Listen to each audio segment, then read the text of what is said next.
Bonjour.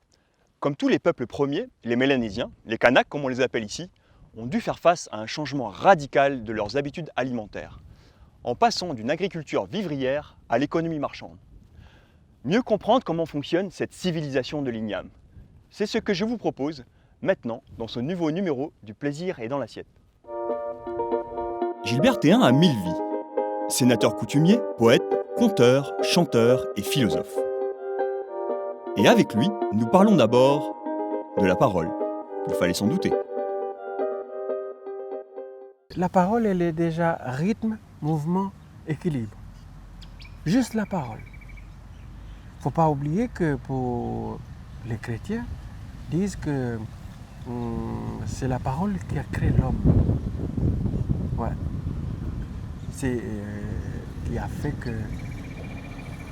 il y a quelqu'un qui disait qu'au début était le verbe.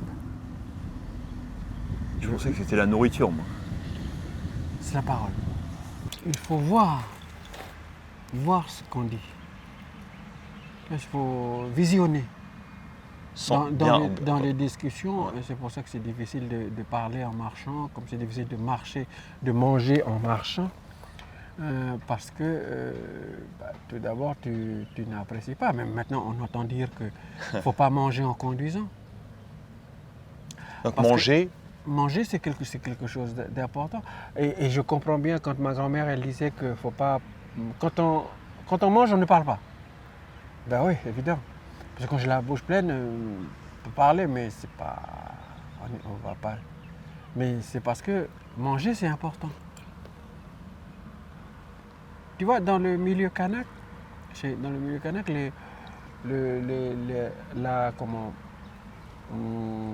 dans la tradition, dans toutes les traditions, je suis sûr, manger, c'est quelque chose d'important.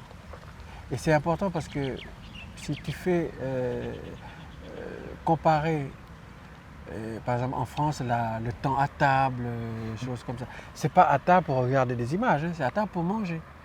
Et le temps où l'on mange, c'est important. Et ici, il ne faut pas croire que les gens ici, ils mangeaient des tubercules et puis ils peuvent manger là parce qu'ils mangent des racines, ils peuvent s'asseoir sur des racines. Non, c'est très important. On dit par exemple, il ne faut jamais refuser de donner à manger à quelqu'un. Oula. Tu vois par exemple dans la rue, quand quelqu'un te demande des pièces, tu dis non. Non. Les pièces, ça ne se donne pas, ça se mérite, les pièces d'argent. Mais quand quelqu'un te demande du pain, tu ne peux pas dire non. Moi, je dis ce que je fais. Quand quelqu'un te dit qu'il a faim, le fait de dire non, c'est non-assistance à personne en danger. À ce point-là, c'est dans la culture kanak. Si on l'a perdu un peu, c'est le moment de redire ça. Que si un mendiant a faim et qu'il te demande du pain, parce que tu as un bout de pain avec toi, ou te demande de lui acheter une barquette au camion, tu te dois de le faire. C'est indiscutable. On va voir que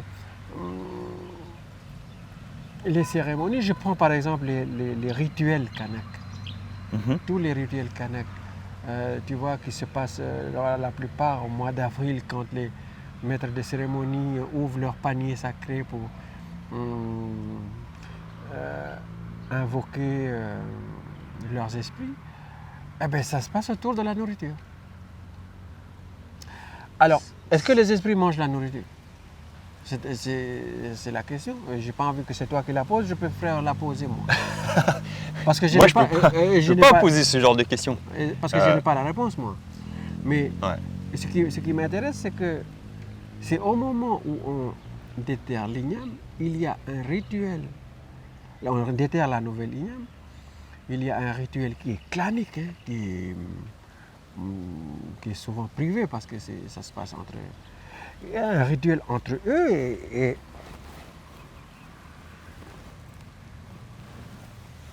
tout est un lien avec avec la nourriture. Par exemple, pour le petit peu que je connais, hein, je ne dévoile pas tout, mais le petit peu que je connais, tu vois le clan chargé de la guerre qui doit le guerrier, ben, dans cette cérémonie bien précise, dans le rituel de l'igname, les ignames seront mangés et sont cuits en petits morceaux.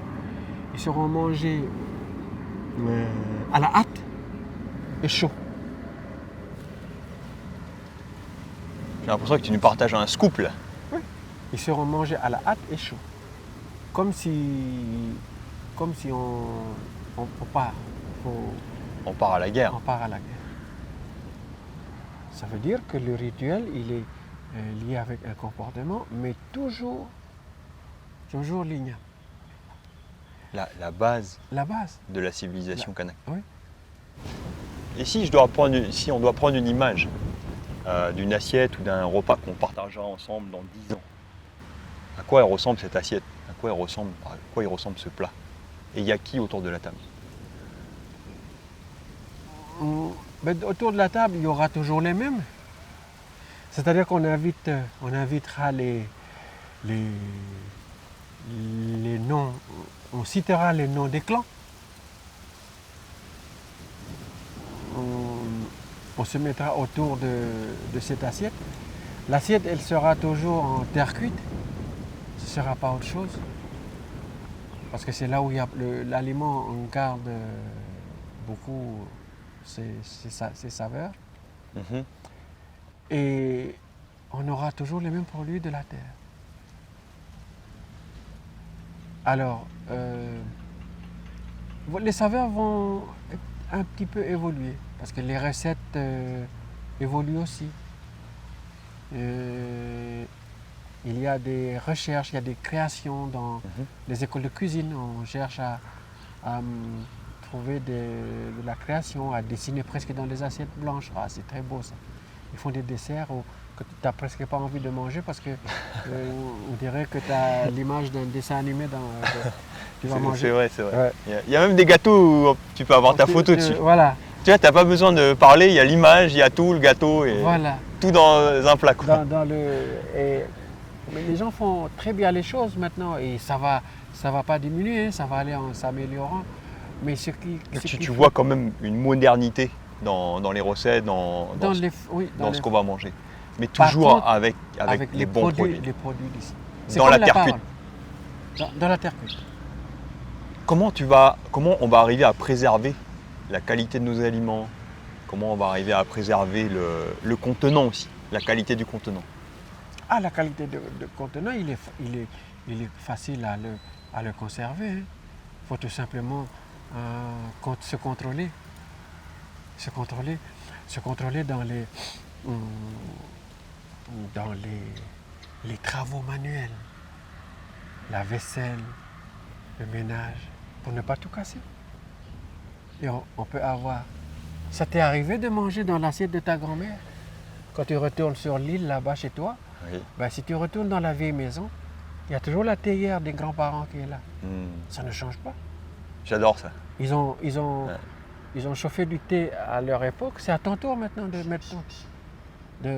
Et c'est pas interdit de manger dans l'assiette de la grand-mère, à condition qu'on l'a gardée.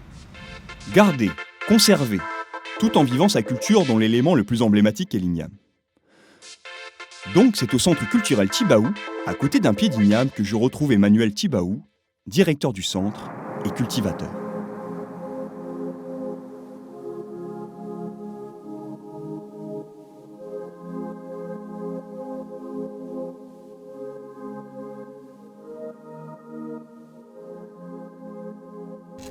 Là, on est au mois de novembre, décembre.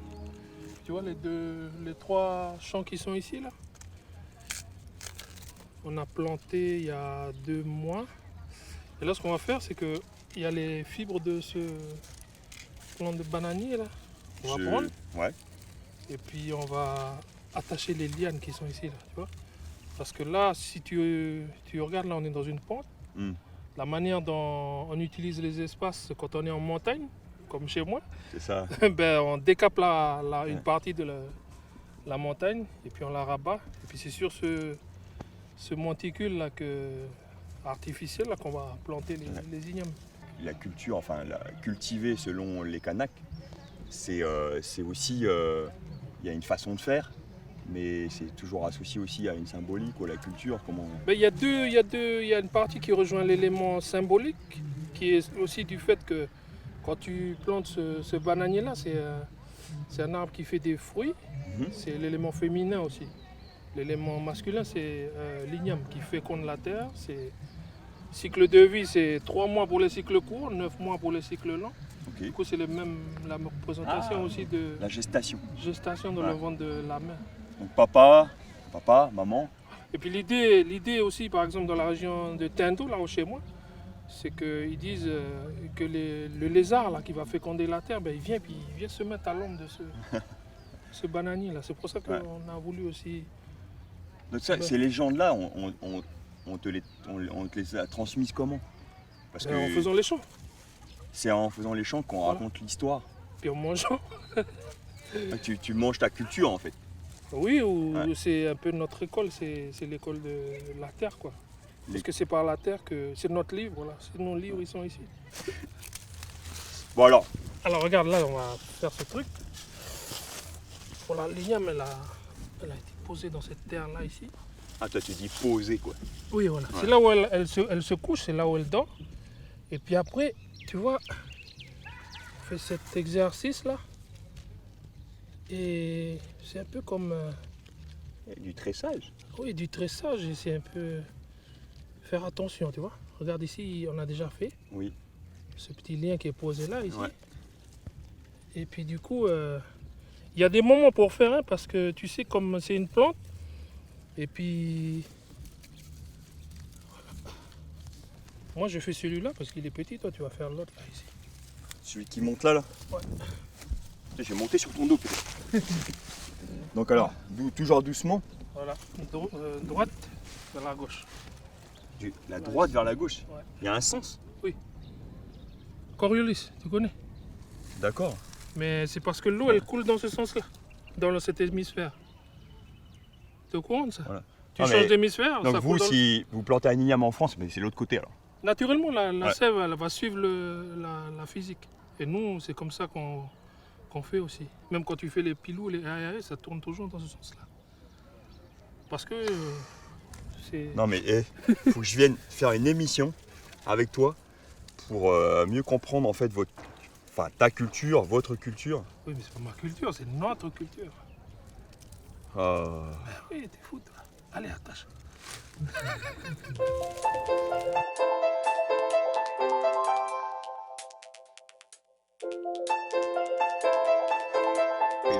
De quel igname t'es fait toi, du coup? Parce Ah que non, Ouais. nous, à Yengen, il y a Kubuit. Kubuit, c'est une igname qui est importante pour nous. Il y a d'autres de Mbouilena, il y a d'autres qui viennent de Papouasie, il y a d'autres qui viennent de Martinique. Mais à chaque fois, on les utilise aussi dans les échanges. donc c'est ça, il y a eu des influences Oui, extérieures. oui. Donc de façon directe, papa, maman, Yeah. ta jeunesse, ton enfance, dans les montagnes en haut d'Yengen, Mm. sur le nord-est de la Calédonie, ça ressemblait à quoi en fait? C'était quoi ta jeunesse? Comment t'as grandi comme un peu cet igname et qui tu es devenu? C'était quoi ta jeunesse?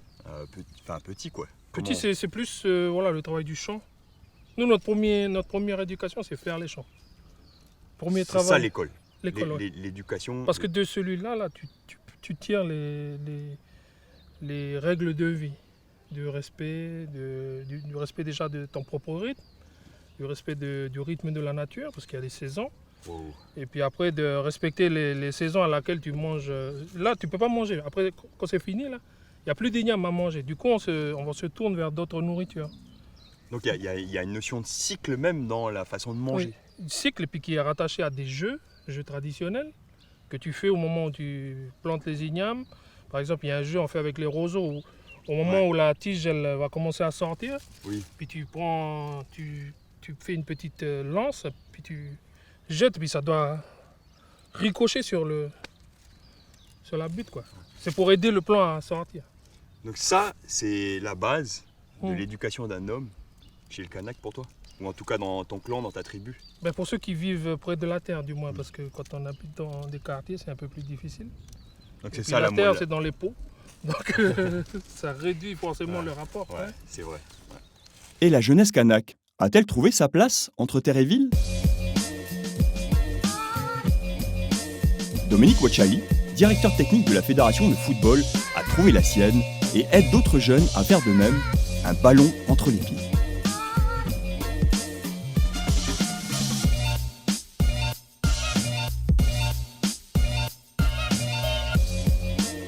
T'as suffisamment d'expérience pour quand tu les vois jouer comme ça là, Ouais. un peu s'entraîner ou faire des Ouais. petits matchs, Ouais. tu vas tout de suite voir un peu la qualité technique ou... Oui, oui.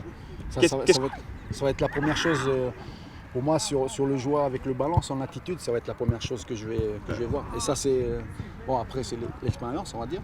L'expérience, Qui fait elle que- vient d'où cette expérience? En tant que joueur. T'as et en- joué donc déjà, enfin ouais, Ouais. j'imagine que derrière t'as quelques matchs à ton actif. Voilà, déjà en sélection et surtout en club. Donc voilà, c'est ces petites choses-là qui me permettent de voir si Hmm. c'est un peu la marge aussi de travail qu'il doit faire pour pouvoir s'améliorer. La marge de travail Ouais. pour pouvoir s'améliorer. Ouais. Et pour ces jeunes, cette marge, elle est grande ou Ben, comment? Après, ça dépendra de l'expérience du joueur aussi, du jeune. Parce que tu as ceux qui jouent beaucoup, tu as ceux qui ne jouent pas beaucoup, tu as ceux qui ont participé à des finales, tu as ceux qui l'ont moins fait, tu as des joueurs qui ne sont pas encore en club mais qui sont en tribu et qu'on voit comme ça sur des tournois, qui a déjà une certaine disposition. Mais un jeune, moi si je me mets à mon adolescence, quand on me dit faut te préparer dans 2-3 ans, c'est pas un peu compliqué pour eux de se projeter aussi loin et puis Après, comment ouais, ça se passe? ouais, après, c'est aussi répondre aussi aux besoins du gamin, mais c'est surtout, on sait, nous déjà par rapport à notre environnement, par rapport au football qui se pratique ici en Calédonie, Ouais. elle est différente de ce qui se pratique en France ou en métropole ou dans d'autres pays. C'est quoi la C'est- grande différence? C'est la structuration. Je pense qu'ils sont déjà assez organisés pour pouvoir préparer justement ces joueurs qu'ils identifient très tôt pour être prêts. Par exemple, parce que dans chaque association, on a chacun nos objectifs. On est au Voilà. milieu du Pacifique, il fait beau, les mecs ils sont en train de suer, Bah, alors que les collègues ils sont là-bas à la plage en train de se... Malheureusement, c'est. Comment tu c'est- arrives à les garder concentrés sur sur une échéance? Voilà. C'est- Après, c'est surtout répondre à leurs besoins. Est-ce qu'ils veulent participer à cette Coupe du Monde? Donc ces joueurs-là qui sont passionnés par le football, forcément ils disent oui, Dom, on veut aller en Coupe du Monde. Ok, tu veux aller en Coupe du Monde?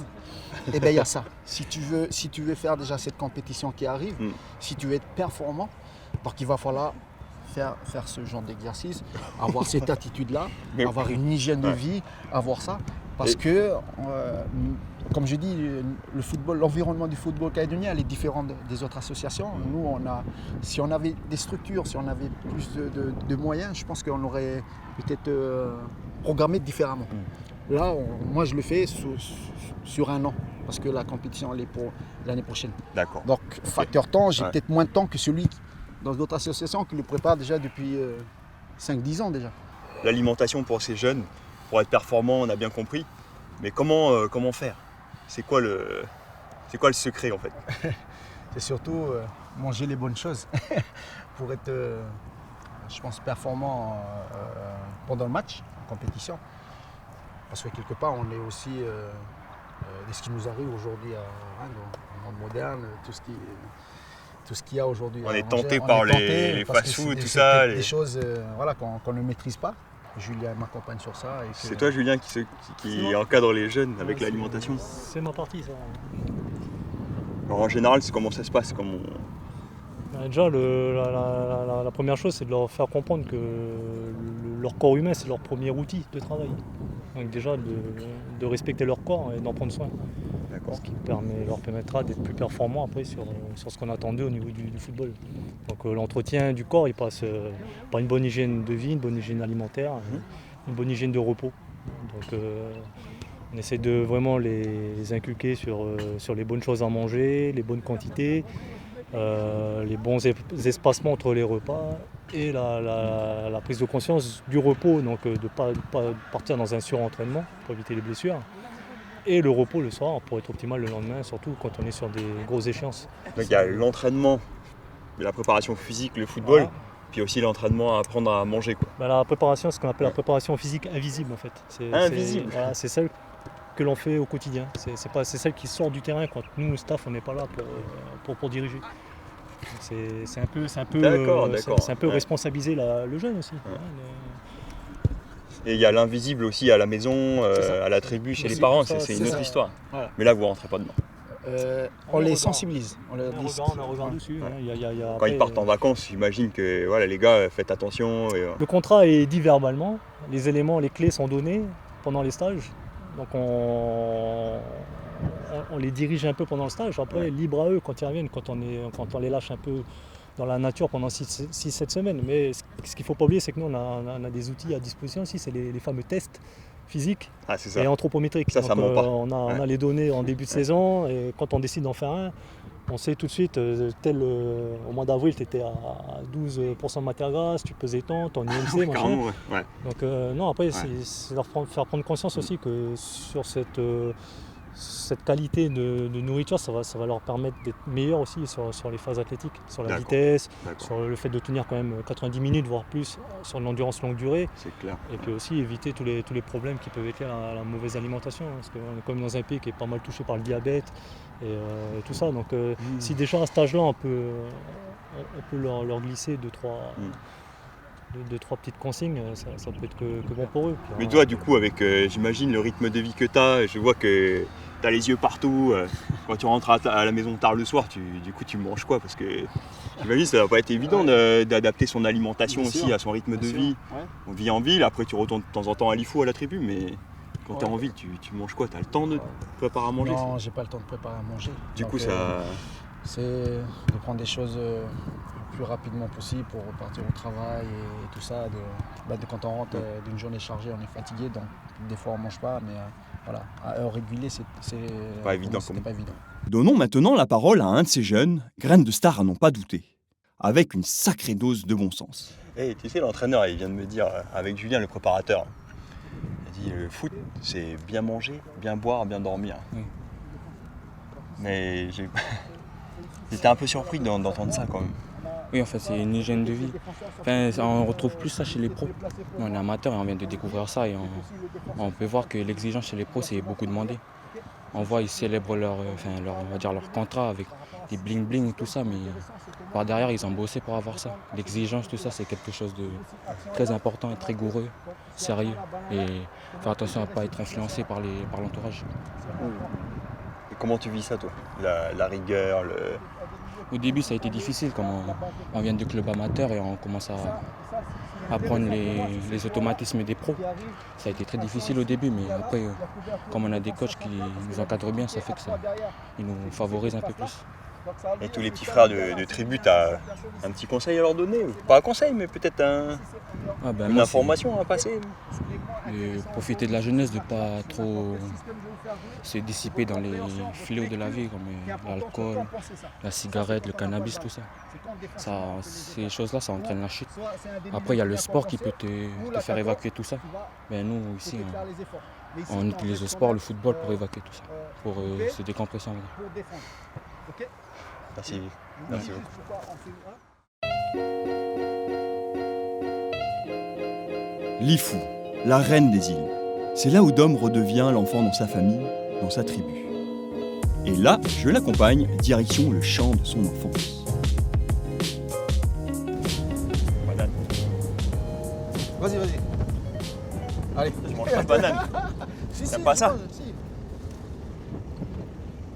Sucré avant de prendre la baramine et puis de la lancer sous terre. T'as vu, c'est quand même le fruit le plus simple qui est. Prends, t'épluches. Ça? Ça y est, t'as à manger. Regarde, biodégradable. Il n'y a pas d'emballage avec la banane. Ouais, ce parcours pour aller donc au champ là où on va là, Ouais. ton enfance. Aller-retour, aller-retour. Ouais. J'essaie de l'aller. Je le fais plus tranquillement parce que je sais que arrivé au champ, je vais travailler. Avant la tombée de la nuit, ben, je filais vite. Tu filé Parce que en courant. Ouais, en courant. Je cours parce qu'il faut que je sois à l'heure là-bas pour pouvoir jouer au football avant la tombée de la nuit. Ah ouais, alors j'ai compris en fait. Toi, l'entraînement, aller doucement au champ, Ouais. puis retour en courant En courant. pour aller jouer avec les copains au foot. Voilà, c'est ça.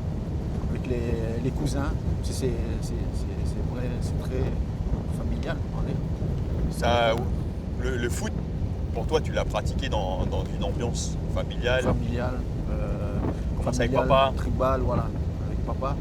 Bon, parce qu'il a été un dirigeant, enfin le dirigeant du premier club Ouais. dans lequel j'ai joué, donc Centre Nantes.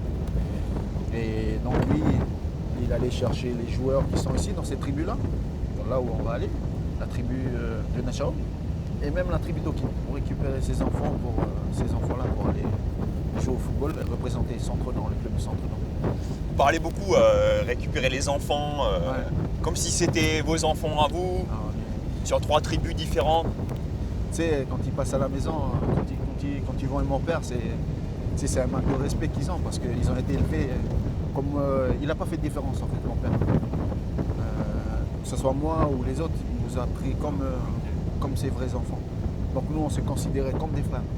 Et tous les enfants qui venaient des tribus voisins, lui, c'est leur père. Parce que Le football, une histoire de famille, de tribu, de clan.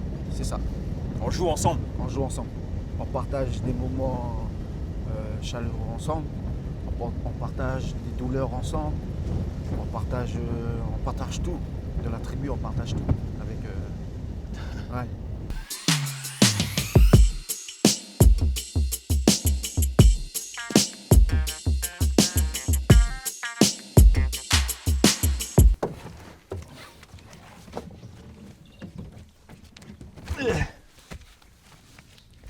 Toi, t'es guide. Hein.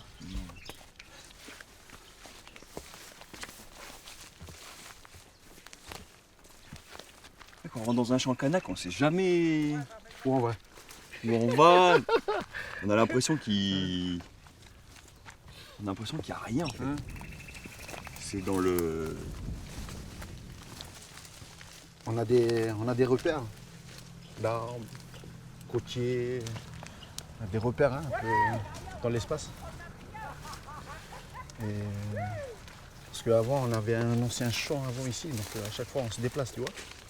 On Le se champ, déplace. vous démarrez un champ Voilà. et après vous, Ouais, vous à allez chaque fois, on se déplace. Ouais. vous les laisser en jachère. Quoi. Voilà, c'est ça. Alors, dès que je suis revenu de l'Inde, mon père m'a appelé, même 2 jours après la conquête. Je suis venu et puis il y avait un bout de terrain là-bas qui. Il a déjà débroussé avec mon beau-frère. La préparer, ouais. Voilà. Et donc moi je suis venu et puis avec la baramine, j'ai fait mon petit champ là-bas. Donc ce champ-là, il l'a appelé l'Inde. Ah, t'as un champ qui s'appelle l'Inde. Voilà. Pour marquer en fait la fin du tournoi et l'expérience que j'ai eue avec les jeunes en Coupe du Monde. Ah, ça a été un gros rendez-vous cette Coupe du Monde, stressant, tout ça. Et là, toi, tu reviens en tribu Voilà. et tu attaques direct dans le champ. Voilà.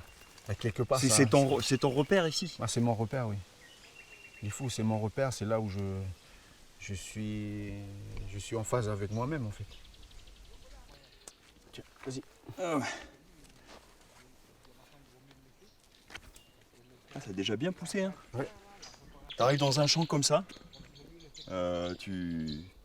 J'arrive, je prends la baramine, je fais mes 30 trous, pam, et après derrière ma mère avec mon père, c'est comme je suis venu en fait pour 3 jours ici, couper un peu. Oui. Donc sur les 3 jours, j'ai fait mes 30 trous et puis ma mère puis mon père.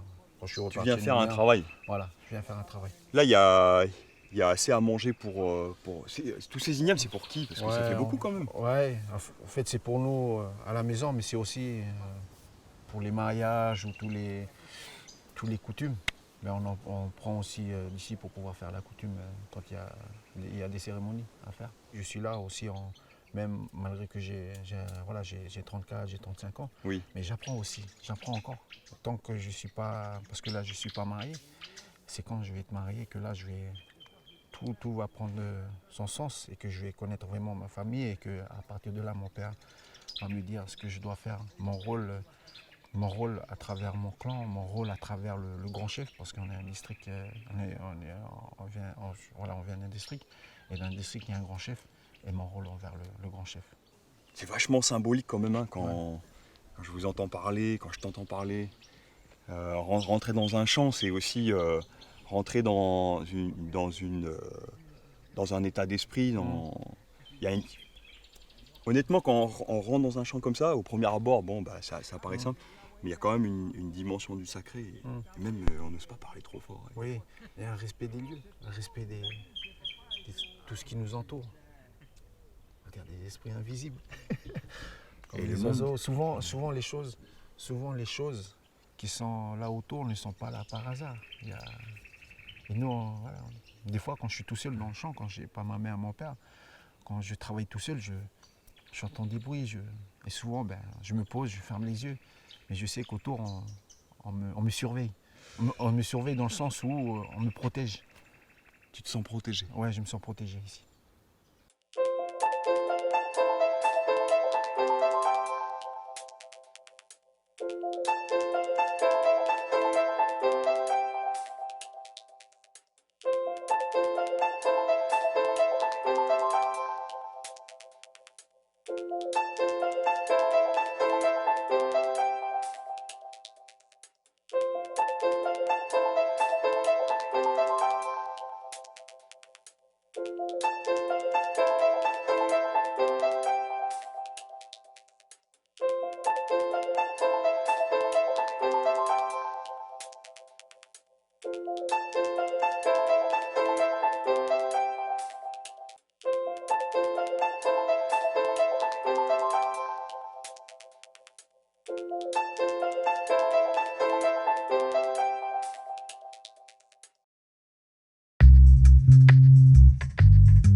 Un petit tour au musée de Nouvelle-Calédonie pour retrouver Caroline Graille, ethnologue, qui revient sur l'histoire de la culture mélanésienne, le peuple premier.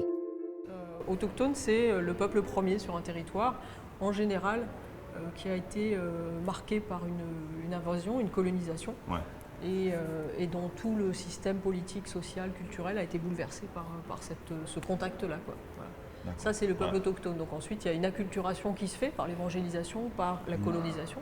Une acculturation. Une acculturation. Alors vous, les ethnologues, toi tu es ethnologue, vous utilisez des mots en fait que des fois, nous, en tant que commun des mortels, on a du mal à comprendre.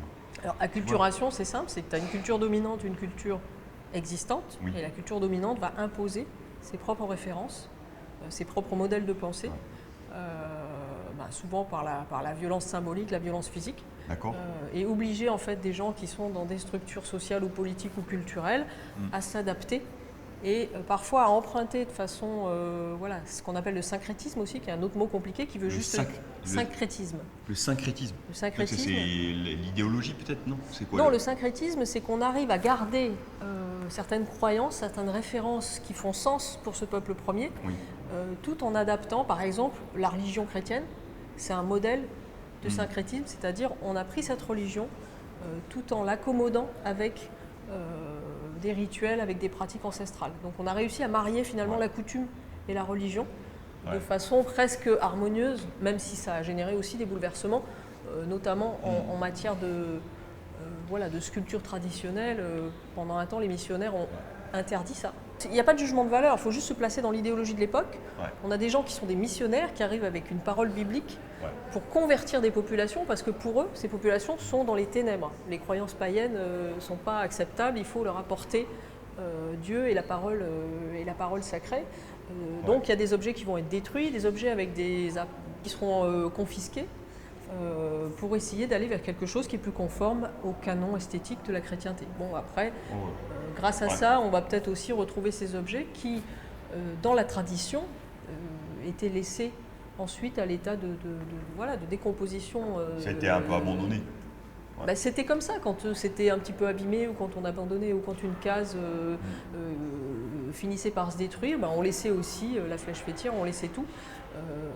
Donc finalement, ces collections qui sont là aujourd'hui, ce sont des objets qui ont été pris, qui ont été emmenés par des collectionneurs parfois peu délicats, par des missionnaires également. Il y a tout un tas de collections qui ont pu être conservées de cette sorte, mais si tu veux, sur l'organisation sociale à proprement parler, dans les tribus, etc., il n'y en avait presque plus. Les sculpteurs à une époque, dans les années 70-80, n'avaient presque plus de modèles pour sculpter.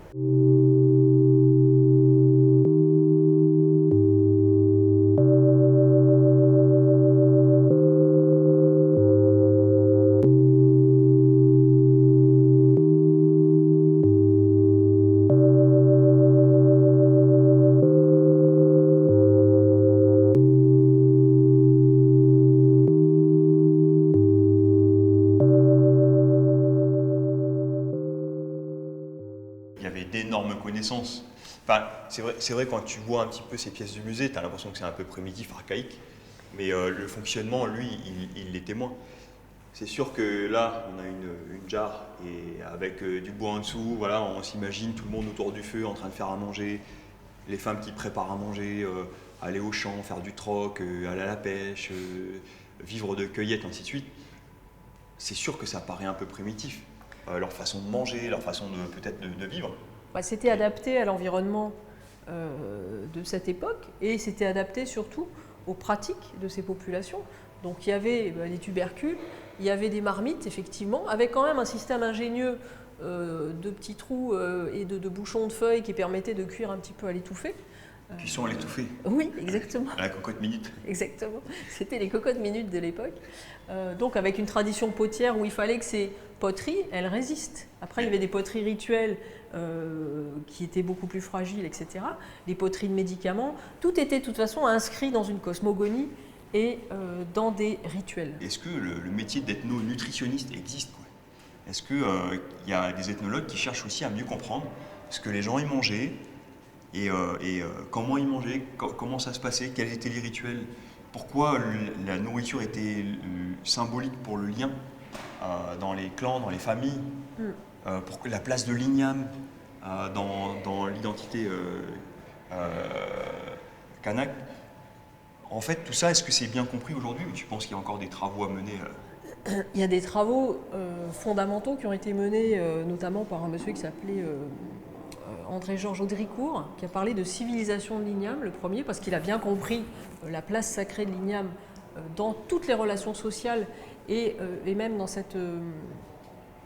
ce parallèle avec l'être humain, tout simplement.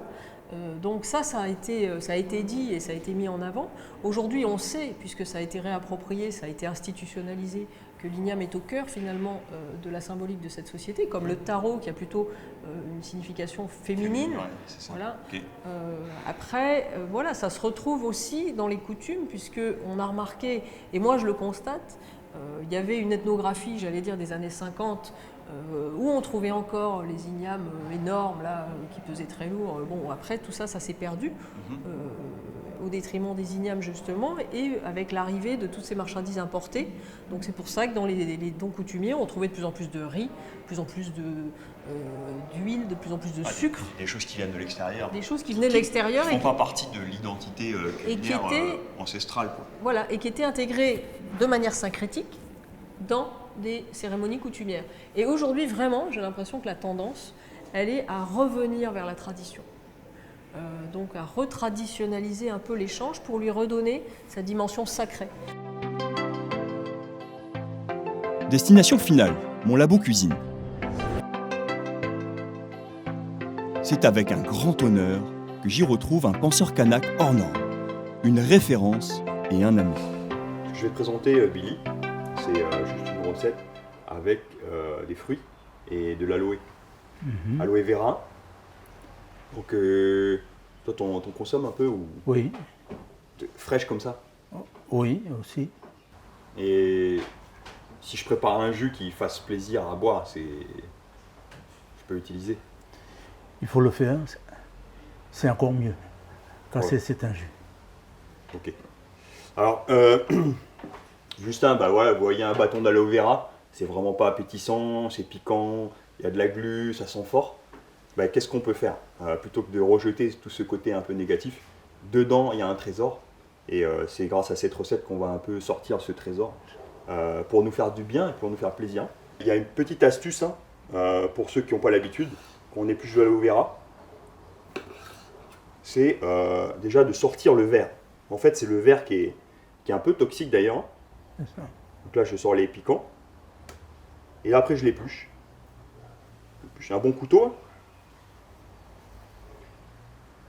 Le mieux, c'est quand elle a fait des fleurs. Voilà. Mais c'est comme toute chose, on accède à ce qui est bon à l'intérieur. Le bon est à l'intérieur. C'est caché. Alors, Il faut faire un effort. alors l'effort d'éplucher l'aloe vera. Donc là, après moi, je vais sortir un peu comme un filet de poisson. Voilà. Je sors le... Et voilà, donc c'est hyper gluant. Et d'ailleurs, c'est super pour les brûlures. Et j'imagine que ça peut faire à l'intérieur. Et après, vous le laissez tremper. Voilà. S'il reste encore un peu du verre. Donc là, on a déjà la base de la recette. Bon, deuxième Du médicament. gingembre. Oui. Je vais Du rajouter un peu de gingembre. Ouais. Pareil, antioxydant. Je suis un peu. Au vie de recettes, il faut trouver des bonnes solutions à des contraintes et à des défis posés par la vie. Est-ce qu'un des défis pour toi, c'est justement, ne doit pas passer par l'alimentaire, le manger? Parce que Le manger est un fait social total. Tout passe par le manger. Si tu ne manges pas, tu meurs. et pour la civilisation, pour la communauté kanak, le manger, ça représente quoi du coup? Essentiel. Elle est essentielle. Il faut nourrir la personne, qui n'est pas un individu, mais la rencontre des faisceaux de relations qui le constituent, les paternels, les maternels, les tantes. Il est un lieu de concentration de tous les réseaux qui le traversent. C'est pas que lui qui mange, c'est sa communauté qui mange avec lui quand il mange. C'est pour ça qu'on ne mange jamais le dos tourné à quelqu'un d'autre. Quand tu manges un bougna, on se regarde les uns en face des autres. Manger ensemble. Manger ensemble, si possible dans le silence, de temps en temps par une parole essentielle. Parce qu'il faut construire les liens. C'est un moment où nous sommes en rencontre de relations entre la terre, l'homme et le ciel. Je vous présente Billy Wapocho. Donc on dit Billy Wapocho. Wapocho. D'accord. Je pense qu'on ne pouvait pas mieux te présenter des conversations qu'on a pu avoir ensemble que de cette façon. Ananas, pastèque, gingembre et allez, un petit peu de basilic. Voilà, pas trop en mettre. Après ça, il faudra aller planter les ignames, quoi. Il faut Après labourer celui-là, la... là Oui, il Oui. faut aller labourer la terre. Pour avoir un peu un repas complet, là, quelque part, un repas dans un verre, on va rajouter des graines de lin et des graines de kia, en fait. Alors ça, c'est vrai que c'est pas kanak, mais peut-être que le contemporain, aujourd'hui, rajoute des graines dans la nourriture.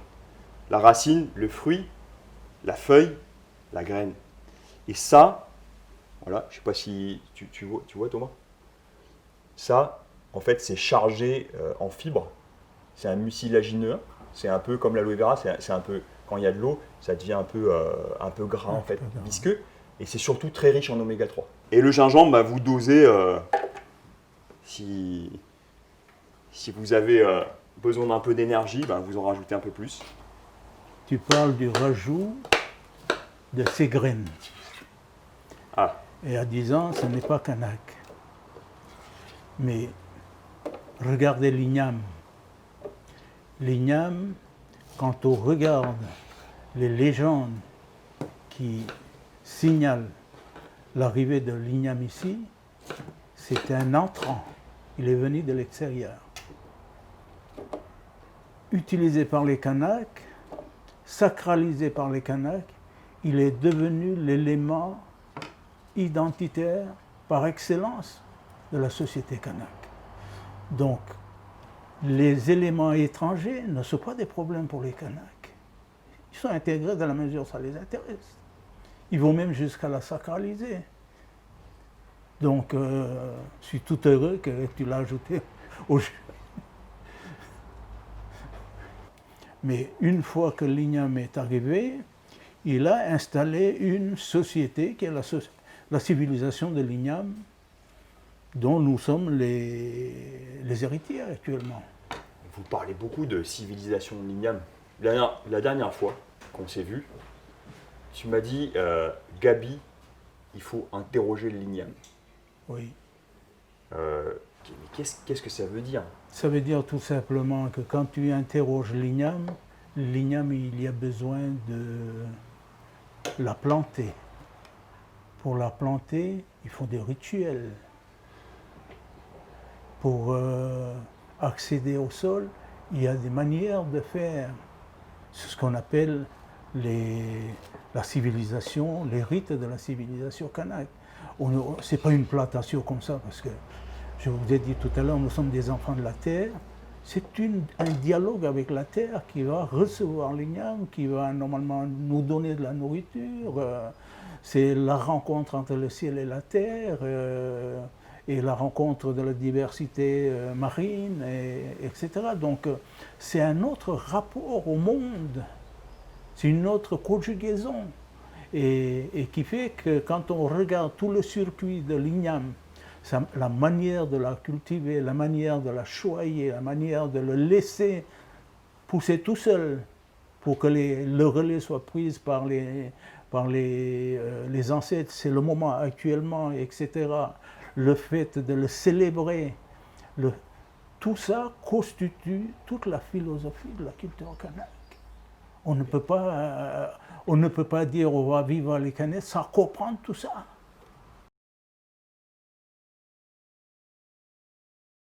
Ouais, je vais juste mixer. Donc il y a quand même pas mal d'eau aussi. L'eau, manger, boire. Et le plaisir de boire et manger. Des ingrédients de qualité, sans modération. Là, je vais juste mixer.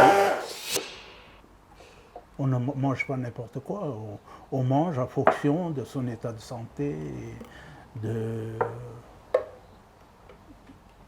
du fonctionnement de son organisme.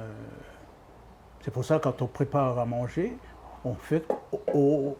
on amène des éléments qui permettent de soigner ce dont on a à faire. Soigner l'intérieur. L'intérieur, Ouais. oui. Alors, Et quand ça ne marche pas bien, c'est pour ça qu'il y a ce qu'on appelle des purges kanak. Il y a La purge. La purge. Oui. Alors il y a des décoctions, Oui, après, oui, pour, c'est tout un rituel, oui, pour, c'est fait au bord de mer. Oui, oui. Et on parle de purge, alors c'est un peu la mode en ce moment. Et alors c'est toujours déconcertant. On revient aux temps anciens et on dit ce que les vieux disaient, quoi.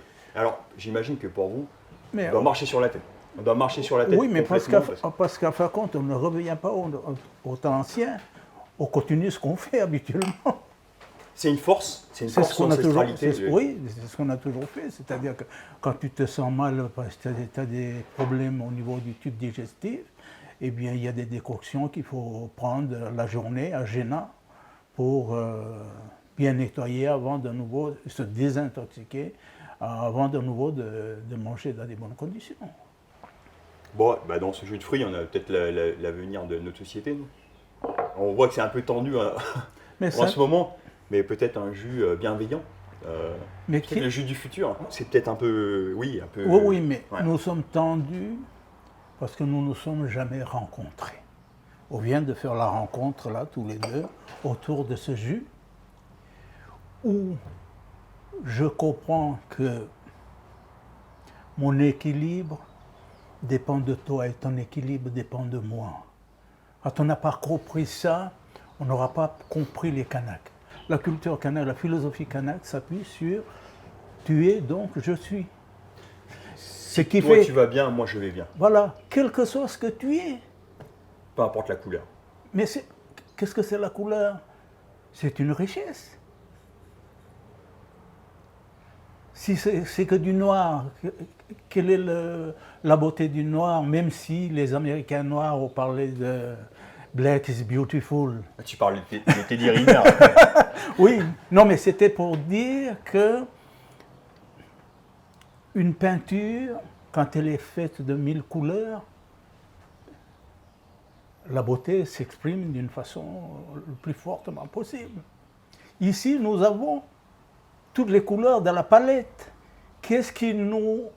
Pourquoi on ne fait pas de la peinture multicolore ici à Calédonie? Une mosaïque. Une mosaïque. C'est toute la problématique de notre citoyenneté. Notre citoyenneté, le jour où je comprendrai que l'autre est une force pour moi et vice-versa,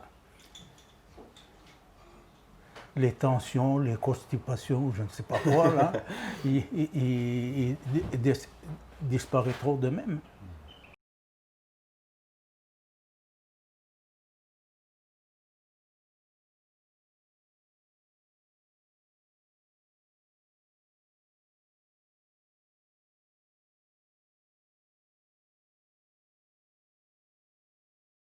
Comment on dit au revoir en kanak, en lifou?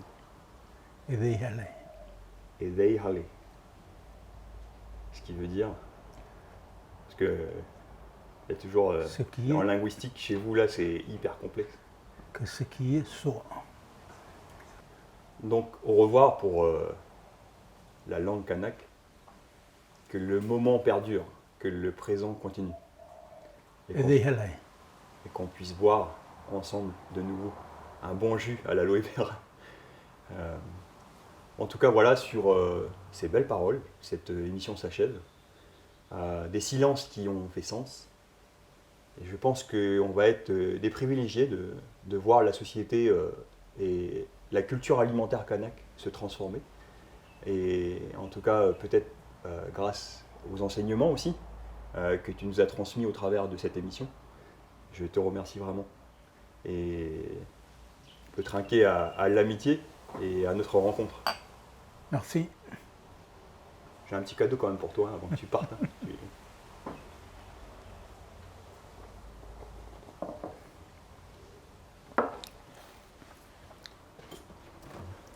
C'est juste un petit geste,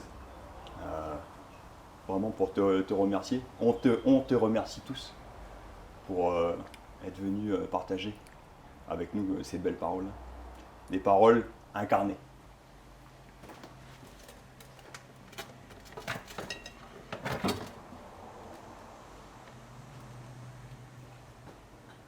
Alors, tu as dit que tu avais une grande communauté avec toi. Ça, c'est une langouste pour produit de la mer, manger la mer. Et voilà, c'est pour On te remercie, Bill.